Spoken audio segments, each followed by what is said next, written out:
Your title and thumbnail could literally make or break your video. It doesn't matter how incredible your content is, or the story you told, or even the great editing job that you've done. All that work will go to waste if the title and thumbnail fails to do its job. But we've got strategies for how to fix this coming up. Hey, welcome to the Video Creators Podcast presented by vidIQ. You know how you put a lot of time and energy into your YouTube channel for not nearly enough growth? Yep, we get it. We are here today to help you change that. Hello creators, how are you guys? It's so great to see you here for yet another Video Creators Podcast episode brought to you by vidIQ, like we do for you every Monday. Just hanging out, sharing more advanced growth tips and tactics, next level strategy, growing your business, helping you reach more people and change lives. I'm hanging out today with Sam and Blake, two of the YouTube strategists here on the team. Hey guys. Howdy doody. Pretty good. Howdy doody. Howdy I thought it was doody. howdy ho. I'm changing it up. I'm experimenting here. How did that one feel? Did it fit? I don't know how I felt about I that don't one. know. All right, I'll keep I working. like Oh, howdy no. ho better. Every week, we love to highlight a creator that we work with here at Video Creators. And this week, I sat down with Christy Ennis, who is a physical therapist and has a channel called Dr. Christy Ennis, all about how to help people enjoy their life and get back to enjoy things without having to do surgery or use medication. And here's our conversation about that journey. I actually had a friend who had terrible tennis elbow, and I had sent her these exercises to do. And she was like, this is amazing. I feel so much better. I didn't even come see you and I feel better. You really should let other people know. So one night we just decided, and actually the funny thing is I was wearing this shirt, I think in my very first video. I'm like, oh my gosh, look at that. So we were at her house and just filmed in like the crappiest lighting with no audio. And of course it became like my very first big video with all the, with nothing good for it. So after that, I was like, geez, you know what? This is where, now it took a couple of years, but I said, why can't I do this more and help more people, right? Mm-hmm. There's so many things that I give people to do in office. I could help a bajillion more people if I do it online. Right. That's great. That's great. Yeah. So I guess what you wanted from your efforts on YouTube was to kind of just help more people, or were you kind of looking for other things as well too? Yeah. So not just help more people, but I wanted people to understand that they had hope and that they have somebody that was behind them. Those were huge things in my life because I was told that I wouldn't be able to do things after I shattered my ankle, and I wasn't going to be able to run. I wouldn't walk normally. And I did that. And so it took me a lot of work and a lot of effort, but that is really the real impetus behind my channel, is that I want people to know that there is hope and there's a way. What kind of struggles have you kind of bumped into with your channel along the way? So, this is interesting. So my biggest struggle was probably getting Lyme disease, and it was neurological Lyme disease. Mm-hmm. And so I couldn't use really a lot of the left side of my body. There were days I couldn't get out of bed. I couldn't go to work because I couldn't hold the steering wheel, and I'm left-handed, and I am like totally left-handed. Can't do anything with my right hand. Wow. And so I stopped making videos. I stopped doing really almost anything in life. And it was at that point that I'm like, okay, well, something has to change, right? Obviously, I'm having a lot of struggles. And if I'm having a lot of struggles, just like previously in my life, that means other people are too. So how can I still use this and help other people? Mm-hmm. So I decided that I was going to modify how I was doing my videos. They didn't need to be just XYZ on injury and, whoa, go, because not everybody can do that. So it actually really forced me to change how I do things.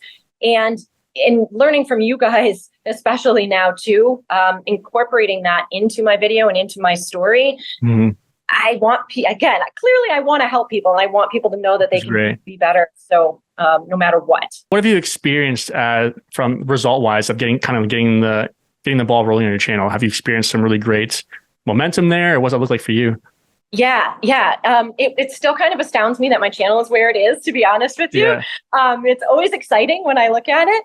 But so, because of that, I've actually been able to create some of my own products, right? That's really all thanks to YouTube and what I've been able to experience. I have a little bit more freedom in my schedule, which is really nice because I have a 14-year-old son. And so I'm able to get to, all his basketball and soccer games and tournaments and stuff like that. So it really has allowed some significant, like I said, degree of flexibility there. Right. Looking back now to where you are now, working back to where you were to where you are now, how do you kind of feel about your whole journey? Oh my gosh, like this? That's YouTube, yeah. Yeah, it is completely YouTube. So Yeah. I feel like I am a type A, definitely a very hard worker anyways. So I am constantly looking at things, and it's amazing how I feel like I swear every day I still have things to learn. Right. So I still get excited, and I can still remember when I hit 100,000 and like that's so excitement. And so I try to keep that in mind as I move forward. And I'm like, oh, but I only got this many views, Yeah. you know? As long as I can still keep making incremental progress, I'm pretty happy. Great. Yeah, that's awesome. If you were to talk to somebody who's starting to start their channel for the first time or is kind of in the same similar path as you, what is some advice you'd give them about their channel now, knowing what you know now? Definitely consistency. Mhm. So pick a time. It doesn't matter if it's once a week, once a month, whatever works for their schedule. Like that made the biggest difference for me, I would say, as far as allowing my audience to know where I am. And honestly, just being yourself Right. and True. sharing yourself. Like people know when you're not genuine. It's really obvious, and nobody wants to watch that. No, that's for sure. I know you've been working with us with video creators. What is one takeaway you've had from working with us that you think has been like the biggest light bulb moment for you? So again, I know it should seem obvious, but the whole storytelling aspect, period. Like I literally didn't know any of this stuff. I'll be honest with you. Right. I work my butt off, but I don't know anything. So being able to try, and it's hard. It is really hard to incorporate that and make it sound good and normal, right? And natural. Right. But that truly has been the biggest piece.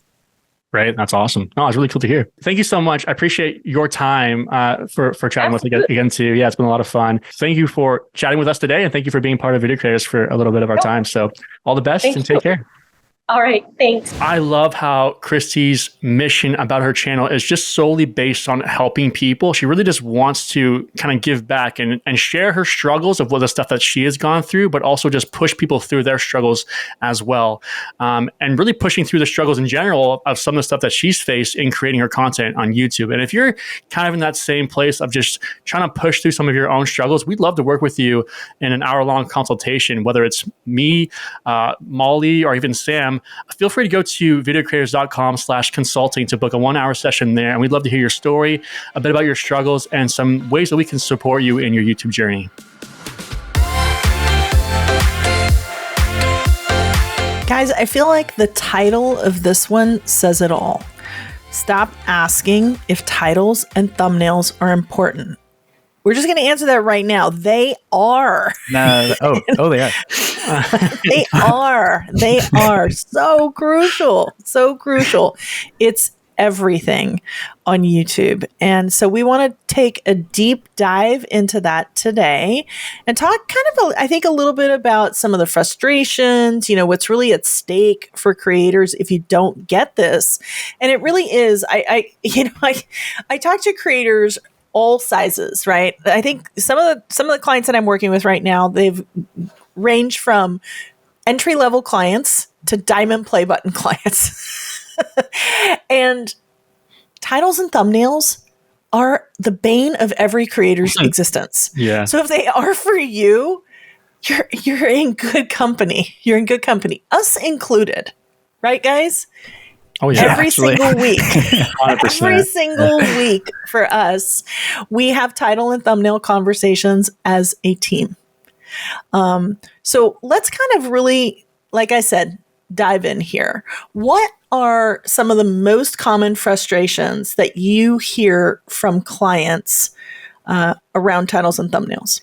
I think the biggest thing is, I understand the pain as well. Again, creating a video that you spend so much time with to upload it and get no views. And I hear from clients all the time, my content is so good, or people who work with us with a creator, like their content is so amazing. I just don't understand why people aren't clicking on it. Like, why is this channel getting all these views and like ours not? Like our content's just as good, right? And it's true, like their content could be amazing, but they just kind of skip over the fact of like, hey, we got to get them into that content at the same time, right?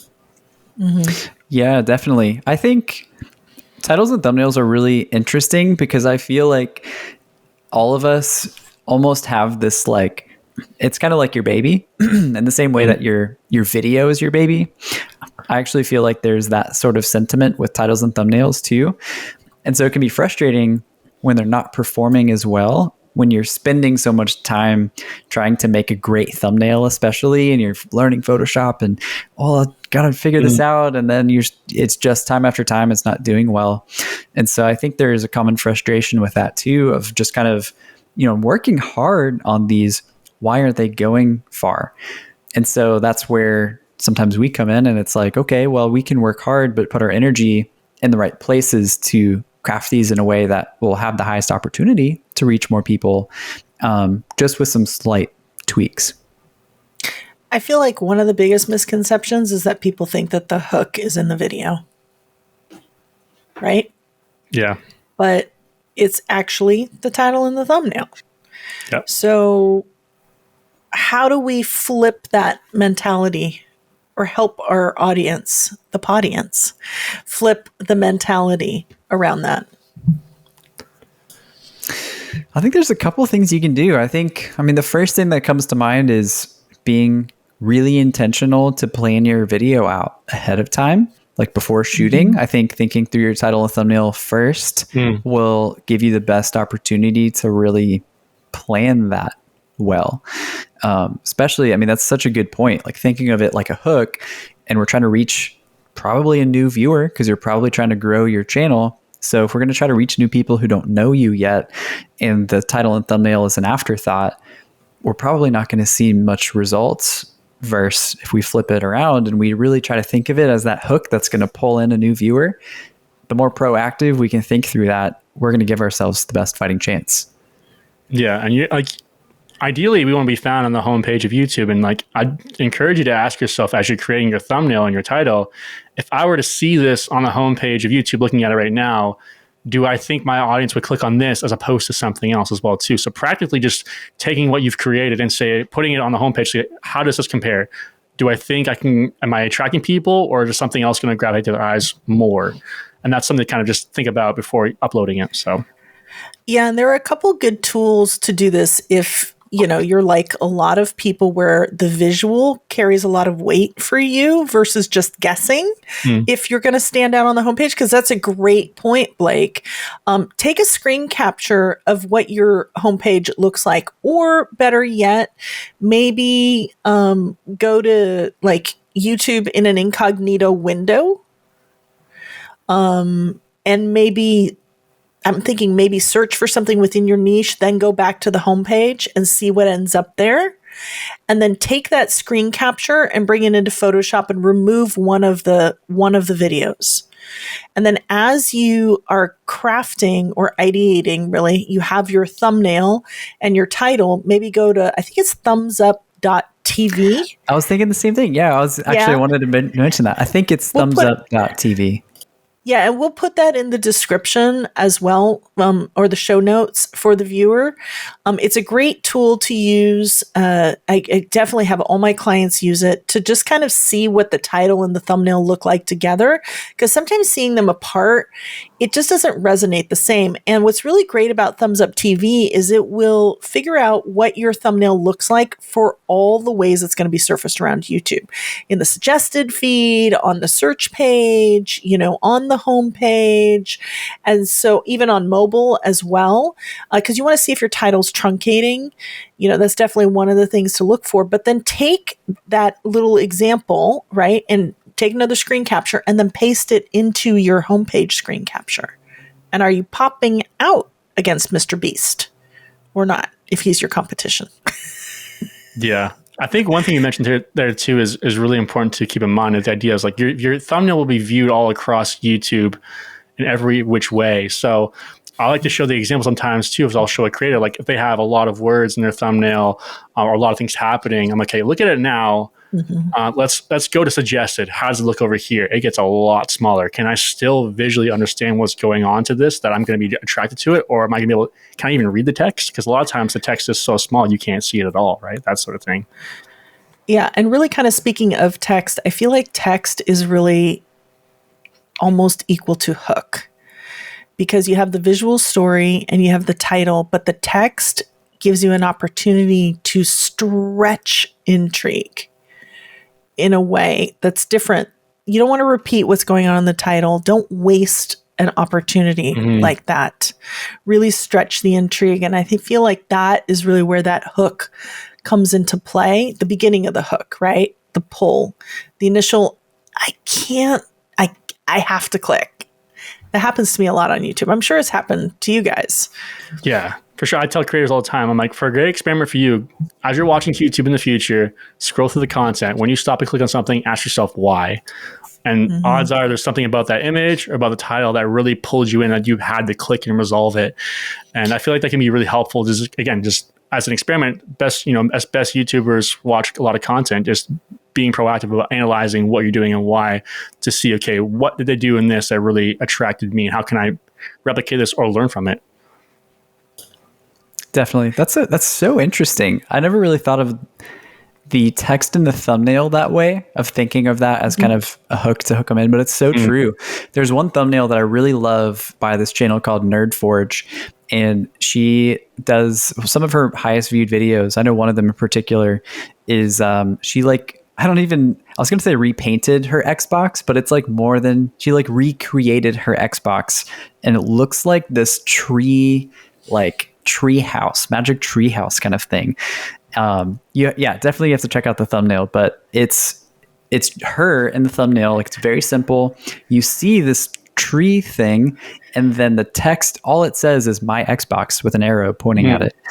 And so even that, when I think to myself of why did I click into this video, that little bit of like context that's also really intriguing and acts like a hook is the thing that got me to click, of like, what? You're telling me this is your Xbox? So interesting. I'm in. I love this. This is a good conversation. So this is now making me think of some of those thumbnails that I just think are just absolutely brilliant. And one is by Scott on Driver 61. And it's a big tire. I think he has like 12 million views on it or something. And he had for context, he had 400,000 subscribers when he actually made this video. And it's a big giant tire. He pushed the car so far back you can't even see the car. All you see is the tire. And it's a big giant Goodyear tire that's starting to kind of crumple and wrinkle. And tires don't do that. It's just not something that you would think of, because a tire is really hard rubber. And then he draws this big yellow arrow to exactly what he wants you to see, because if you're just scrolling past, you might miss it. But the text says, "Why so soft?" And immediately it's like those two things don't go together, right? Kind of like what you were just saying, Sam. Right. Xbox and something that looks like a treat just doesn't go together. And there's that intrigue. And so then when you get to the title, and then if you have an effective thing that just stretches that out to another level, you're going to get the click, right? Like the grilled cheese sandwich and the secret sauce. The grilled cheese sandwich. Grilled cheese sandwich, yeah. The green bottle of sauce and a grilled cheese sandwich that just does not go together in my mind. That's right? true. And with that concept as well too. I mean, the one teasing transformation on a thumbnail, the video I show a lot is the hex bolt turning into the diamond ring. I can't remember what the title is, but two things that don't go together. You're like, I have to know why this is intriguing at that point. Well, it's like there's a story there too. Yeah. I think teasing a story is also really intriguing. I always got to mention Ryan Trahan, my boy, in these thumbnails or in these podcast recordings, but he teases a story in most of his titles and thumbnails. And so even teasing that transformation visually, like even the Xbox example too, it's like, there's a story here for how this got to this, that whatever that transformation is. And if you can paint that picture in your thumbnail, that can go really far away. So what are the stakes really for a frustrated creator here? I think unmotivated. I think a lot of people will just, it gets to a point, I've seen this with a lot of people, they just feel like you're starting to give up. Like, I don't feel like trying anymore. This isn't working. I can sense the frustration and a consultation, and it's always kind of heartbreaking to watch it. And I definitely understand where they're coming from, but hopefully by the end of it, as we talk through things, they get to feel a little bit more, re-energized for the channel. But that's one thing I see a lot of. I I see that too. So- I'll always remember pretty early on when I actually started working here and I started jumping into consultations. There was one guy that I worked with who, he was working really hard. We actually did a couple of consultations and was making really good progress, but he was just kind of frustrated with titles and thumbnails, actually, now that I'm remembering. But at the end of our call, he, I asked him if he had any more questions, anything else we could talk about. And he kind of paused and he was like, am I cut out for this? Do you think I can do this? And it kind of hit me like, he was really doubting himself and he was really frustrated with, the amount of work he was putting in and he was kind of doubting if you could do this or not.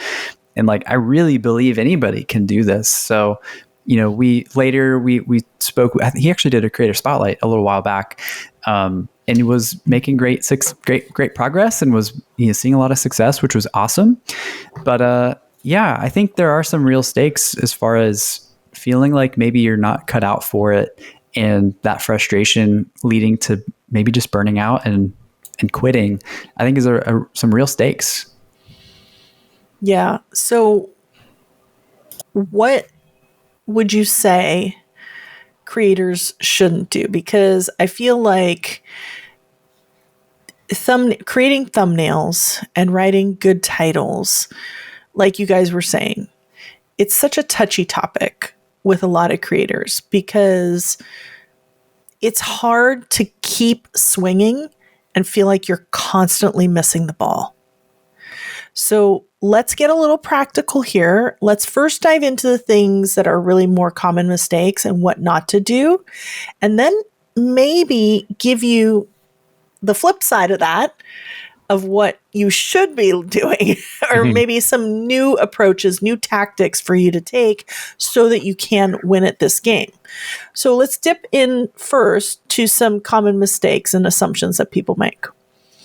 Well, right off the bat, the most common one, just to start everything off, is doing it last second. So during the upload, I'm now creating my title and thumbnail. I'm going to do it last second, upload it. I mean, it's not putting your best foot forward in that case sometimes, because you're, again, like the weight of the title and thumbnail, you're kind of lowering that value of it and just hoping that it might work. That can be, then I hear that a lot. I ask a lot of creators, like, when do you do this in the process? Like, oh, well, I kind of do it last. And so, okay, well, let's try to switch that around next time. And, it's funny because I hear creators here, but yet, I have this video that went really far. Okay, so you got lucky once or twice. Yeah. But how about the rest of it? Right? Yeah. I think sometimes there really is kind of a reluctance to change. I think when you've been doing something one way for a while, and then maybe you did see that kind of like one video went far, it's kind of, there's this reluctance of like, I don't want to change what I'm doing though. And there's this like tension that we can feel. But I mean, I totally agree. I think I would encourage, just don't be lazy with the titles and thumbnails. If this is like the front door for your viewer to potentially visit your channel and become a subscriber, like if we're going to put the most effort anywhere, maybe that's the title thumbnail, like that's the first touch point. So I would really encourage that. Sam just challenged the audience not to be lazy. Yeah, don't be lazy. Yeah. Oh, I think because it's easy for it to be an afterthought. And so when it is figuring it out during the upload, or like we have tools at our disposal, like, ChatGPT is a thing now that can help. But if we're also just completely relying on it and not putting our own personal touch on it too, we're not really putting our best foot forward. So let's talk about that, because not everybody may not know what ChatGPT is. Anybody want to jump in here? ChatGPT is an AI platform that it's like having a conversation with a computer, really, and it responds really well. But a lot of people have now started using it because it's great for ideation. A lot of people have used it to help create their ideas for their titles and for their thumbnails. Now, a common mistake I see is people relying on it and whatever it spits out, using it right away. And the reason I kind of say maybe it's not the best to do that is because, I mean, from what my experience is, some of the titles, I mean, it comes up with great title ideas here and there, but I've always felt like I've needed to tweak a little bit more because, again, it's a robot creating a title that's trying to attract a human, as opposed to me, a human, trying to attract another human to click into the video. So it's great in that sense, but it still isn't the same as using the creativity that a human has able to produce. Got any practical tips for how to help the audience utilize that tool? I honestly, when I've used it, I use it for ideation. So I'll ask it, let's say, for example, for a podcast thumbnail, what's a great title based on this topic for a YouTube title or something along those lines, and it'll give me maybe 5 or 10 depending on what I ask for. I'll look through what stands up for me, but I'll copy that and say, okay, how can I break this one title from ChatGPT into 5 different ones in my own language? And now I'm taking that idea that was really cool and kind of expanding on that a little bit more. Yeah, definitely. I feel like sometimes ChatGPT can be really helpful from kind of like the zero, like the starting point, when it's just like, I have this idea. I have no ideas for a title, or I have no ideas for it, like how to get this started. I feel like that helps kind of gain some momentum pretty quickly. And you can get, I mean, I'm really impressed with the amount of direction that you can give it and the amount of context you can give it. Like, I have a YouTube channel about this, and the person I'm trying to reach is this person, and they're really interested in this. And I have a video idea about this, and you can just put it all, and I'll come up with 10 video ideas or 10 title and thumbnail ideas for me. It gives you some pretty good stuff for a starting point. And then from there, just putting your own personal touch and rearranging some of the words and like really putting your touch to it. Can kind of get you the last 20% or so. Yeah. Yeah, I feel like really giving it the right context is key, and really helping the AI. And just to preface, I would be using ChatGPT 4.0 and not 3.5. At this time, it's the latest. Who knows what it'll be in a month? I know. But in a month, it'll be like a real robot that'll like visit your home. Don't terrify me. But I would even I would consider feeding it even like a detailed version of your target audience. Going into it, so that it really understands who you are crafting this for, rather than just give me a title on this topic, So I think the more specific you can get in there, the more valuable and the more value you're going to get out of that tool. Because let's be honest, it's a tool. Okay. Do not rely solely on it. Use it as ideation to spark ideas and to kind of get that creative process flowing, especially on a hard title and thumbnail day. Now, for me, when I use it for ideation too, when it comes to thumbnails, I also give it I feel like this is turning into an AI podcast. It's not, I promise. But I like to do is I like to give it context of, like, when I'm asking for thumbnails, I want my thumbnail to tell a visual story. Okay. So I'm really telling it, what I want specifically. Now I'm telling it a lot more than just that, but the point is really be specific on what your intention is. Yeah. Yeah. If I can add one thing to that too, that I found helpful, is sometimes I like to actually go to thesaurus.com pretty often, because there are times where it's like, I know what I want to say and I cannot find the right word for it. Or even just seeing other synonyms for the word I'm trying to say might be like, oh, that says it so much better. I like that more. Yeah. So I've actually found it helpful in ChatGPT, if I'm giving it some context, to actually ask it in your own words, give me new ideas for this. And so it'll give you some synonyms and some other ways to phrase it that can also kind of spark some ideas for you. Cool. What other kind of assumptions or mistakes are you seeing creators make around titles and thumbnails? I think people are still trying to keyword stuff their titles as much as possible. Find that one word and trying to use it every which way possible for the hopes of it being surfaced more on the platform. still happens a lot. Still hear a lot too. I get in consultations a lot. I'm just trying to figure out how to put this keyword specifically in this title. Yeah. Yeah. I think even with that too, like the length of titles sometimes just gets so long, and it's what's I think the perfect length? the perfect length. Yeah. So as long as it needs to be, okay. I think one of my pet peeves is when there's maybe like a great title in there, but it's last and it's actually truncated. And so the front half of the video is like, Ember coffee mug review 2.0. And then there's like a line.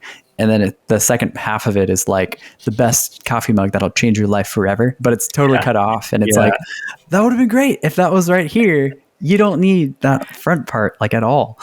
So, does anyone know what that line is actually called? No. That you see all the time? I don't know what it is either. It's a punctuation. It's some sort of a punctuation thing, and I don't know what it is. It's on the backslash key. Yeah. If anybody in the audience is listening, you're going to have to tell us. Yeah, please inform us. For sure, please inform us. Yeah, and I think along with that too, I agree with you, Sam. It's truly a pet peeve of mine. Especially, it's so sad when the most important thing, like you said, is truncated. But even more than that, you only need one title. Yeah. You don't need two. You don't need three. Having 2 or 3 titles doesn't give you any more of a shot at all. If anything, what does it do? It makes it not human, right? And you really want to be crafting for humans and not robots. What else? Yeah, I think just coming off what Sam said too. Coming off what Sam said, like what he mentioned in the title, there was a lot of the what happening and then the why came afterwards. And it's like, again, if we're trying to attract a human, what's more beneficial is having that why in the front end rather than afterwards. And a lot of people sometimes too, going off that, will just title a video just for the what's going to happen. So you can tell me like, this is about this. Cool. Why should I care? Why should I click into it? What's that intrigue factor? What's that mystery? What's that reward for me that I should spend my time here? Because very often I just see a very simple title saying how to do this, or, Christmas vlog 2023. It's like, cool. It's like, we're not there yet. But anyways, it's like, how can we, what's more, why should I watch this as opposed to somebody else's Christmas vlog, which could be more valuable, more entertaining?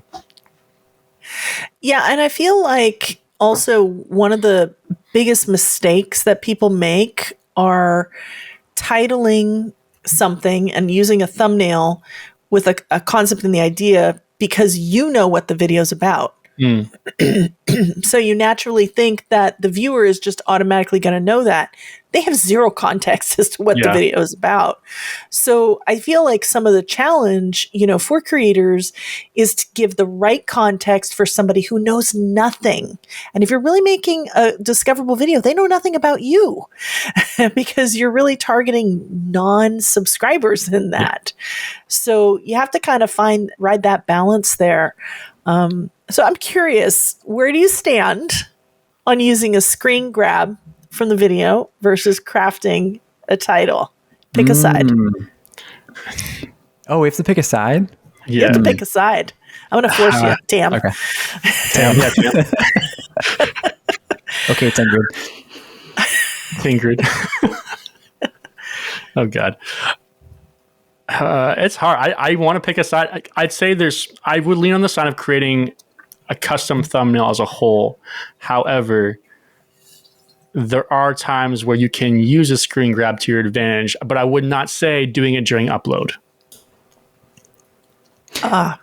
Yeah, I agree. Yeah, I think you may have gotten like a wonderful screen grab while shooting that you can maybe just tailor a little bit and make it great, and maybe add some text or lighting or like whatever color correction, whatever you need to do to make it look good. You can totally use it, but I wouldn't recommend use a screen grab every time for your thumbnail. I think it's the same. My same call to action as before, as far as don't be lazy. Don't be lazy here too. I think if you can really give it the time it deserves, whether it's a screen grab or you're building it from scratch, doing it that way.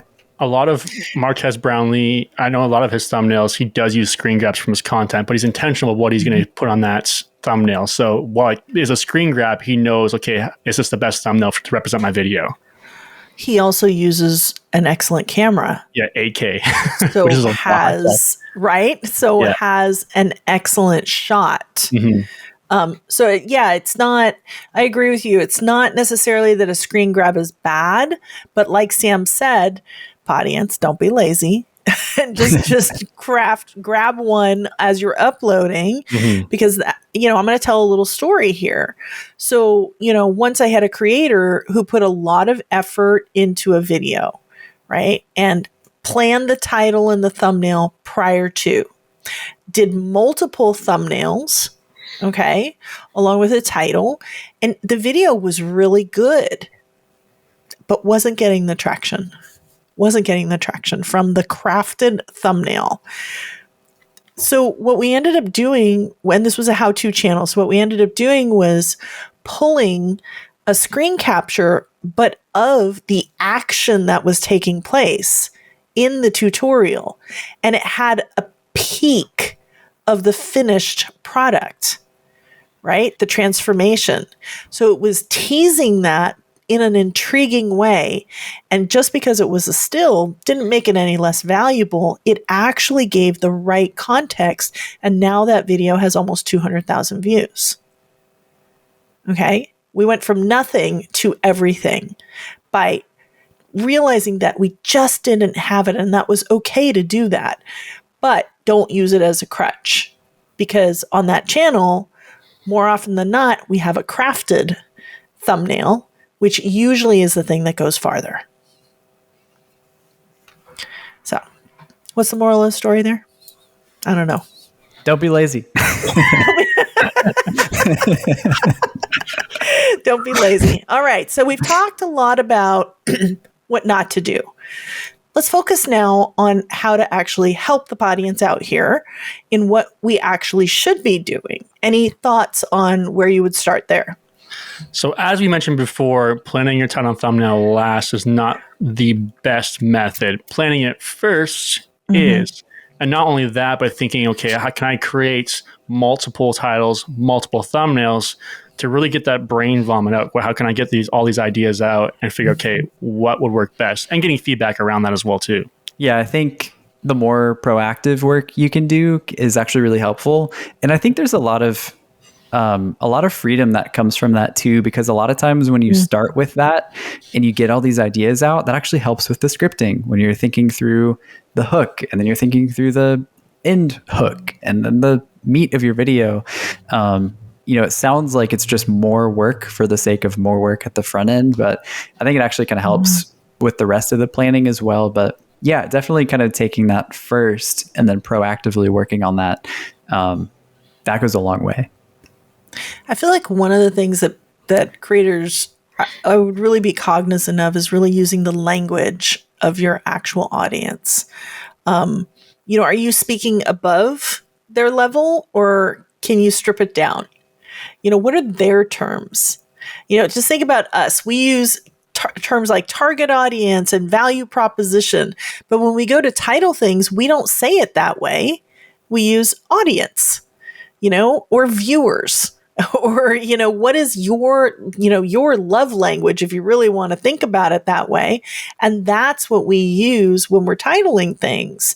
So what kind of language are you using when you're going to title something? And then where do you guys stand on the whole negative aspect of titles and thumbnails? Yeah, I think there's a line.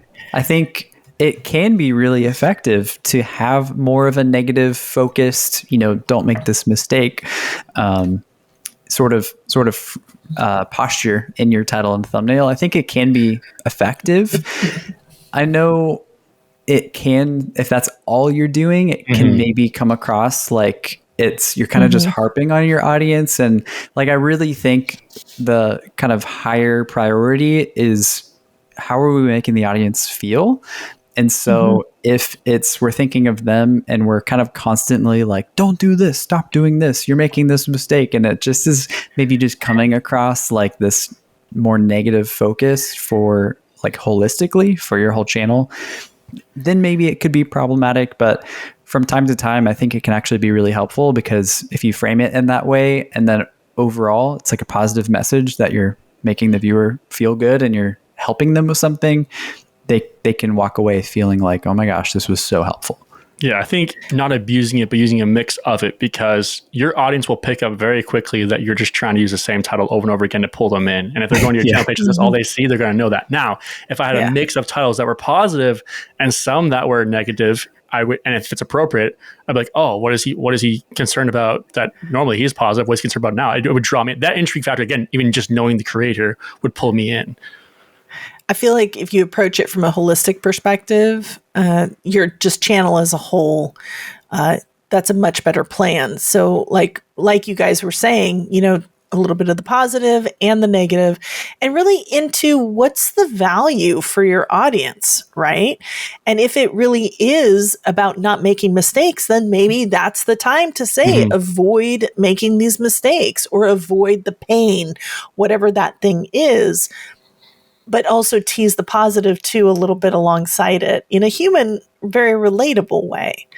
I guess we kind of did that with this one, right?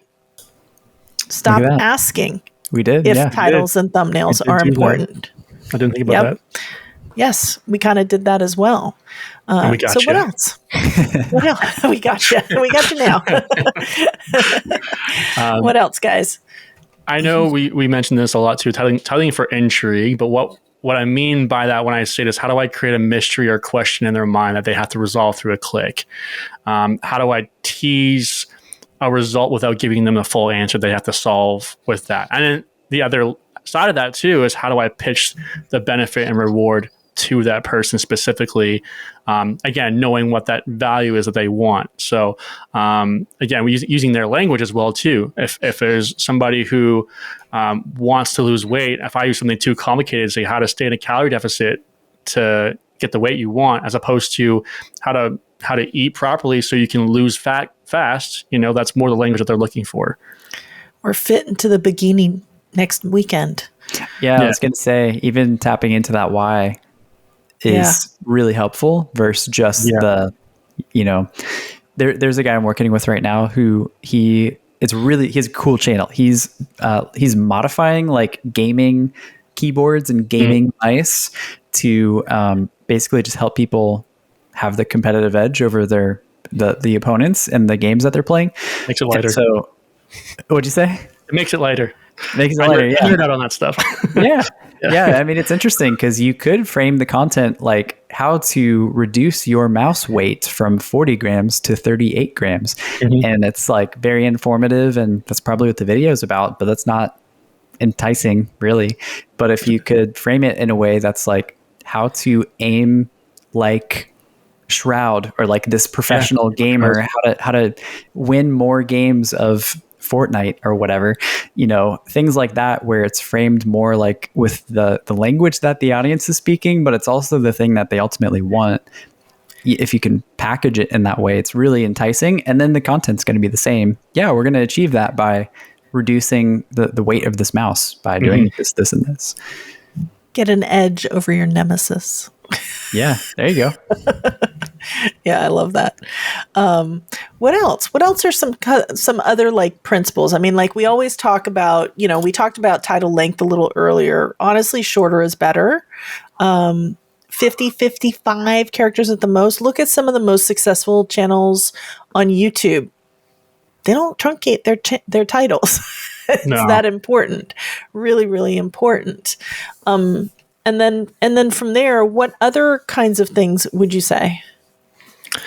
I know for me, when I talk to people in consultations, because I use YouTube in dark mode quite a bit, and a lot of people have and just in general, I think dark mode across any platform in general has become a big thing because it's just easier to look at for some people. That changes the way we want to consider our thumbnails as well too. Whereas having a white background, sometimes something darker would pop a lot more. Whereas if I'm using a dark background on YouTube that's in dark mode, that's going to blend in a lot more than something with brighter colors against a dark background as well too. So thinking in that context, how do I create more contrast that I'll stand out on the homepage? And, there are times where dark backgrounds can be effective, but just thinking again, for a first time viewer, what's going to pull their eyes in? Yeah.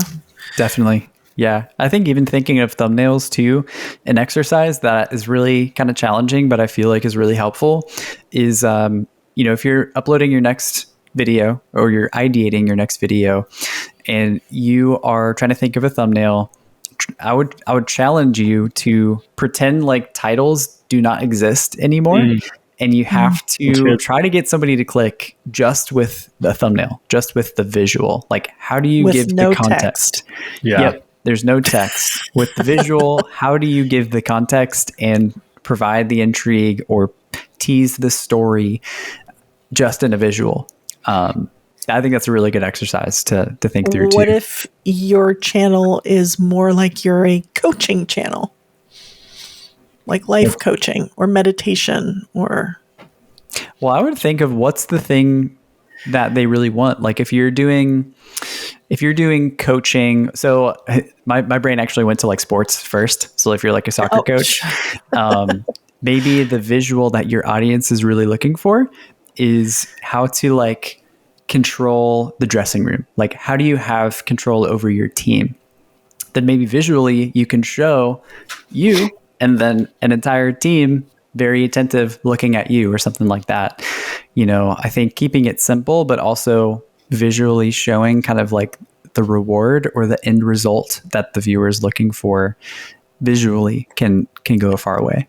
I think. All right. I'm going to put him on the spot here, Blake. Yeah, go for it. All right. Tam. You put me on the spot? Oh, no. Yes, I'm putting you on the spot here. Oh, He's getting nervous. What if your channel is about educating people about social media? Wow. Okay. So we have a channel educating people about social media. And we're thinking of a thumbnail. Yep. Any topic. It's going to educate people about social media. Well, growing your audience. Yep. Yeah. Well, this is kind of a good segue maybe because one of the concepts that can actually be really helpful for thumbnails, just for maybe reaching a broader audience is connecting known to unknown.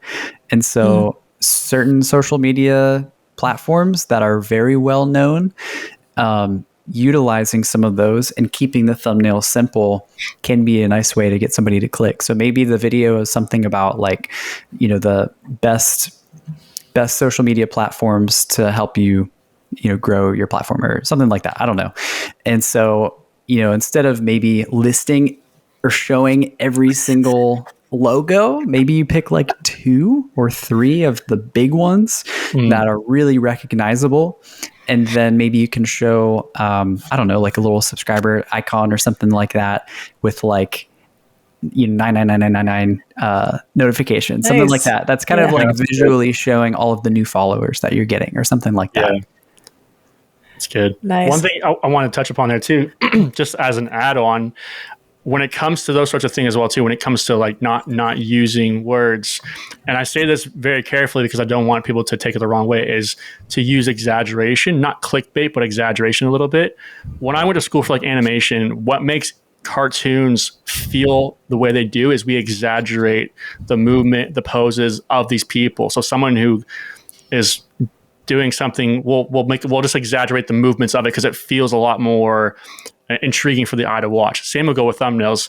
If I can exaggerate the point a little bit, but still deliver on that value, that's one way to tell that story. So again, Ryan Tran and Mr. Beast being in that as an example, they exaggerate what's going to happen in the story, but they still deliver on that value in the first few seconds. So you're still getting what you signed up for. Same as your example, Sam, like having that many notifications probably won't happen right away, but it's exaggeration to get the point across. Right. I like that. And I feel like also, and you probably can really relate to this, Blake, just with your background there. I'm really starting to understand why you're so passionate about thumbnails. Like I think of like the art of it And I think that is a trap that a lot of people really fall into. So if I really want to execute a thumbnail really well, like how many elements, and like walk me through like what we should be seeing, just general principles. I say 3 to 4 elements max. And when I say elements, because people ask me what that means, 3 to 4 focal points, objects to look at. Keep it very minimal.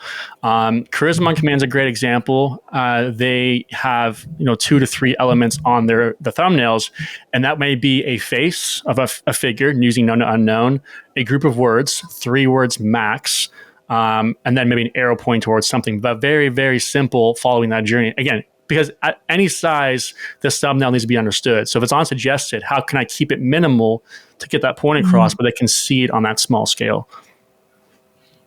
Yeah, I feel like that's really important. A clear focal point and then some supporting things in there. If you have things, I love odds versus evens. I feel like if you have an even number of things, it feels wrong.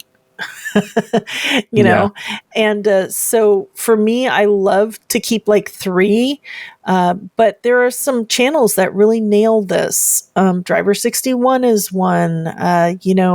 Fix It Build That, he does this really. Brad there, he does this really well. Like, what are some channels that regularly, consistently get good views for their channel size? And when you're really kind of looking at it, there's clear focus. Mm-hmm. And that's, I think, something to really take is focus. Definitely. I like to recommend the rule of thirds too. I think that can be really helpful. That's a great one.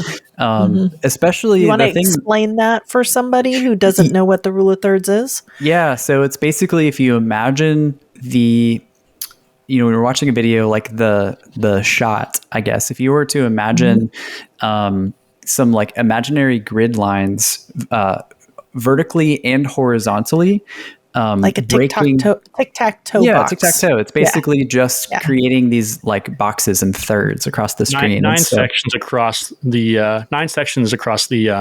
video. Right, kind of across your shot. So when you think about that, and I guess I'm thinking more of like the vertical thirds, the vertical shot, the vertical imaginary lines. If you were to place your elements there in those rule of third grid lines, that can just be really visually appealing. Like even when you think about the kind of like the negative space on the outside corners of the screen can almost create, it doesn't feel so cluttered. It's just really easy to look at. I do think that's something Ryan Trahan does really well in his thumbnails. There's a good negative space. Gotta shout him out. But if you watch any movie or TV show, odds are they're using the rule of thirds to frame their subjects.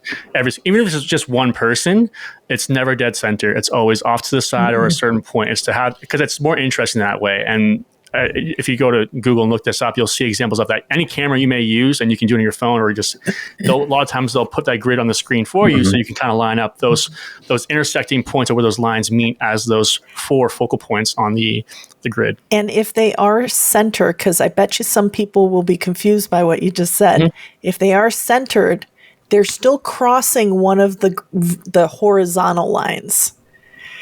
They're not like dead center, like right smack in the middle, because then there's just too much space. And you know what? It's not interesting, and there's no real focal point.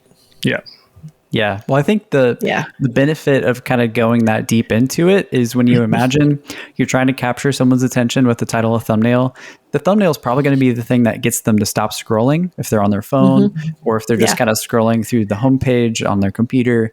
They're kind of just looking for something that's going to catch their eye. And so using some small techniques kind of like that and keeping it simple is just the quicker you can get somebody to just glance at it and immediately get it is going to be in your favor to potentially get that person to click into your video.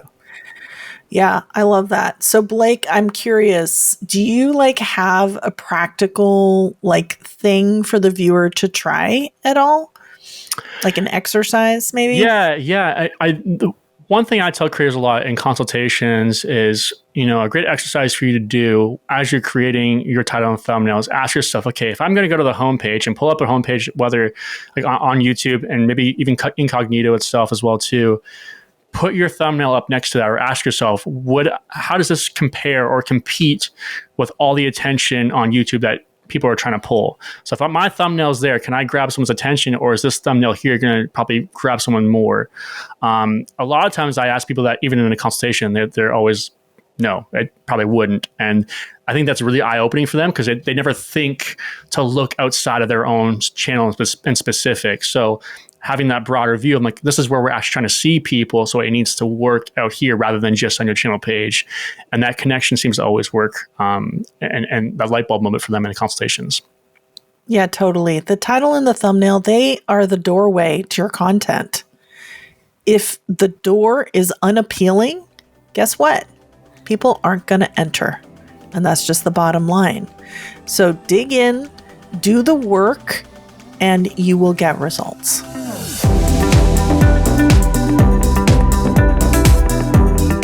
Every week, we love to leave you with a power tip, something to consider about YouTube, or even a lot of the changes that YouTube are constantly implementing to improve their platform.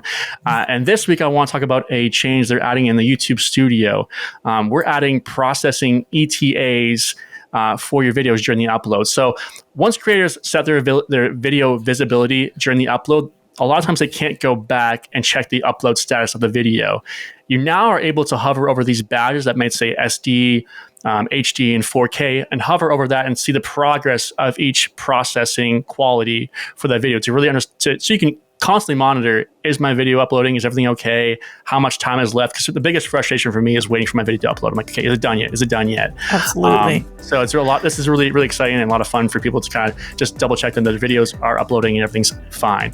This is only on desktop for now, but probably will be coming later on in the future, maybe to mobile as well. So thanks for listening to another Video Creators podcast. See you next week. Bye.